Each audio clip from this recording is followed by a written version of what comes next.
여러분, 정책은 흔들리고 국회에선 협상 중단까지 요구했습니다. 불평등 계약 논란으로 투자자들은 공포 매도에 내몰렸죠. 그런데 반대로 새로운 흐름도 터져나오고 있습니다. 정상회담을 계기로 원자력 협정 개정 가능성이 거론되고 대통령실은 한미 원전 협력 논의 중이라고 확인했습니다. 그리고 금융위원장 후보자의 포트폴리오에서 국내 종목 중 유일하게 담긴 이름 두산 에너빌리티. 오늘은 이처럼 상반된 신호 속에서 왜 결국 두산이 중심이 될 수밖에 없는지 정리해드리겠습니다. 네, 반갑습니다. 두빌주주 여러분들, 한서준입니다. 자, 어제 나온 속보들이 굉장히 많습니다. 자, 그래서 여러분들께 조금 하루라도 빨리 정보를 제공해드리는 게 맞다 싶어서 토요일임에도 불구하고 이렇게 자리에 앉아서 영상을 찍게 되었습니다. 자, 먼저 정책 변수부터 저희가 체크를 해보도록 하겠습니다. 자, 국회 산업자원위가요, 한수원과 한전이 웨스팅하우스와 추가 협상을 더 이상 진행하지 말라고 공개적으로 압박을 넣었습니다. 자, 이게 왜 두산과 연결되냐? 한수원과 한전이 WEC 조인트 벤처 합작사를 만들게 되면 그 속에서 기자재, 주기기 공급할 핵심 파트너 팹이 바로 두산 에너빌리티이기 때문입니다. 자, 즉 이 협상이 지연되게 되면요, 두산의 기회도 굉장히 늦어질 뿐만 아니라 반대로 합의가 진전되면 두산의 참여도가 훨씬 더 커질 수 있다는 거죠. 자, 정치권에서는요, 불공정 계약 논란이 강하게 걸리면서 투자자들의 불안이 커진 이유가 여기에 있다는 겁니다. 하지만 다른 신호도 있었는데 위성락 전 대사는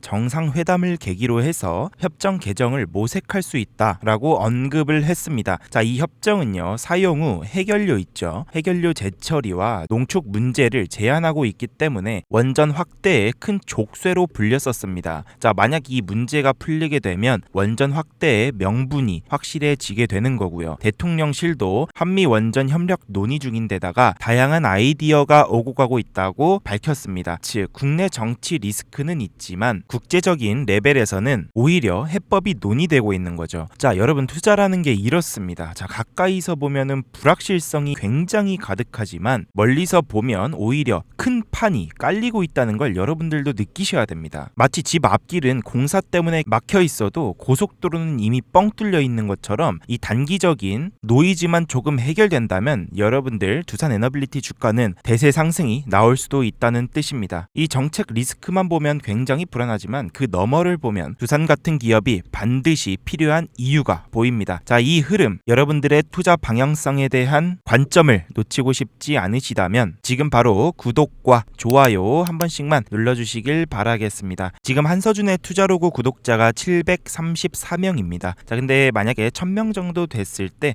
여러분들이 조금 참고할 만한 원전 비중이라든지 포트폴리오 자료집을 좀 받아가실 수 있게끔 제가 지금 구상 중이니까요, 많은 관심 부탁드리고 지금 꼭 구독과 좋아요 눌러주시길 바라겠습니다. 정책 변수는 살펴봤고 이제 수요 신호를 살펴보도록 하겠습니다. 자, 최근에 금융위원장 후보자죠, 재산 공개가 있었습니다. 자, 2억 원 금융위원장 후보자의 포트폴리오 내용인데 이 2억 원 후보자의 포트폴리오에는 국내 주식 딱 한 종목만 있었습니다. 자, 바로 두산 에너빌리티라는 거죠. 이거는 단순한 개인 취향이 아닙니다, 여러분. 정책이 흔들려도 결국 실질적인 수요와 성장성을 본 결과라고 말할 수가 있습니다. 두빌은 52주 신고가 경신을 하면서 250% 넘게 올랐습니다. 자, 원전 대장주로 자리를 잡았고요. 자, 그 이유는 간단합니다. 원전 확대, SMR 개발, 그리고 수소 풍력, 이런 신사업 기대감이 동시에 붙으면서 정책 이벤트를 넘어서 성장 그림이 만들어지고 있기 때문인데, 게다가 두빌은 이미 뉴스케일과 테라파워 같은 글로벌 SMR 기업의 주기기 공급 계약을 따냈습니다. 즉, 아직 국내 정책은 오락가락해도 해외 공급망에서는요, 이미 두산의 이름이 들어가 있다는 겁니다. 이젠 심판이 휘슬을 울리기만 하면 그냥 바로 뛰어들어갈 준비가 돼 있다는 상태죠. 이러한 이유로 빌 게이츠도 한국에 방한을 하게 되면서 SMR 투자에 대한 부분에 있어서 상당히 강한 모멘텀이 될 수도 있다는 것입니다. 자, 어제자 기준 차트를 보시게 되면요, 불평등 계약 논란이 터지고 나서 두산 주가는 25%에서 30% 하락세를 보였죠. 공포에 밀려서 투매하시 투자하신 분들이 많으셨을 겁니다. 그런데 이 이후 반등 흐름이 나타나면서 하루 만에 8%, 2% 오르면서 추가 상승세에 반등을 보여줬죠. 주말에 시장이 닫히면서 지금은 잠시 멈춰 있는 상황이지만 분위기는 공포에서 확인 단계로 넘어가는 분위기에 있습니다. 자, 이럴 때 투자자들이 가져야 할 태도는 단순합니다. 정책 변수는 불확실성으로 관리하되 수요 신호와 공급망은 기회로 봐야 됩니다. 자, 확실한 건 두산 에너빌리티가 정책 변수의 한복판에 서 있으면서도 동시에 수요의 맨 앞자리에 첫 번째로 서 있다는 사실입니다. 자, 오늘 정리해보면요. 국내 정치권의 불안은 여전히 크지만 국제 협상과 공급망 확장은 두산 에너빌리티의 큰 기회를 만들어가고 있습니다. 자, 주말 동안 체크해야 할 세 가지 포인트에 대해서 조금 짚어드리겠습니다. 자, 첫 번째로 정상회담 25일날 열리죠. 다음 주 월요일에 주목을 해서 원전 협력이 어떻게 실제 의제로 다뤄지는가 이 부분을 체크해 봐야 되고요. 원자력 협정 개정 논의가 공식화되는지, 그리고 두산이 이미 확보한 글로벌 SMR 공급망이 추가 계약으로 이어지는지, 자, 이 부분에 대해서는 제가 영상에서 계속해서 다뤄드릴 예정이고요. 여러분은 단기 뉴스에 흔들리기보다는 큰 그림을 보셔야 됩니다. 그리고 그 큰 그림에는 두산 에너빌리티가 있다는 사실을 꼭 좀 인지해 주시고 투자자로서 기억을 하셔야 됩니다. 자, SMR 공급망 관련해서 애널리스트들의 전망 관련해서는 내일 영상에서 풀어드리도록 하겠고요. 한서준의 투자로그 지금까지 보셨다면 꽤나 유익하셨을 거라고 받아들일 수 있을 것 같은데 꼭 구독과 좋아요 한 번씩만 부탁드립니다. 더 디테일한 자료 가지고 내일 한 번 더 찾아뵙도록 하겠습니다. 감사합니다.